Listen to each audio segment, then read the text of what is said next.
નમસ્કાર દર્શક મિત્રો, બોટાદ દસ્તક ન્યૂઝમાં આપનું હાર્દિક સ્વાગત છે। હું છું એલડી મકવાણા। આપ જોઈ રહ્યા છો બોટાદ દસ્તક ન્યૂઝ। હવે પછીના સમાચાર વિગતવાર। વિમાન દુર્ઘટનામાં મૃત્યુ પામેલા યુવકના ઘરે કેન્દ્રીય મંત્રી નીમુબેન બામણિયાએ અડતાળા ગામમાં પરિવારને સાંત્વના આપી। અમદાવાદમાં થયેલી વિમાન દુર્ઘટનામાં મૃત્યુ પામેલા અડતાળા ગામના યુવાન હાર્દિકભાઈ અવૈયાના પરિવારને આજે કેન્દ્રીય મંત્રી નીમુબેન બામણિયાએ મુલાકાત લીધી હતી। તેમની સાથે જિલ્લા ભાજપ પ્રમુખ મયુરભાઈ પટેલ, દિલીપભાઈ ડાભી અને જીતુભાઈ તુંવર પણ હાજર રહ્યા હતા। ગઢડા તાલુકાના અડતાળા ગામના 27 વર્ષીય હાર્દિકભાઈ અવૈયા અને તેમના ભાવિ પત્ની વિભૂતિબેન વિમાન દુર્ઘટનામાં મૃત્યુ પામ્યા હતા। કેન્દ્રીય મંત્રી નીમુબેન બામણિયાએ મૃતક હાર્દિકભાઈના માતા પિતા અને પરિવારજનોને સાંત્વના આપી હતી।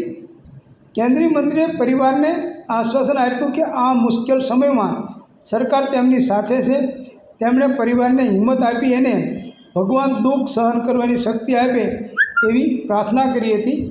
સૌજન્ય દિવ્યા ભાસ્કર, બોટાદ દસ્તક ન્યૂઝ, એલડી મકવાણા, બોટાદ।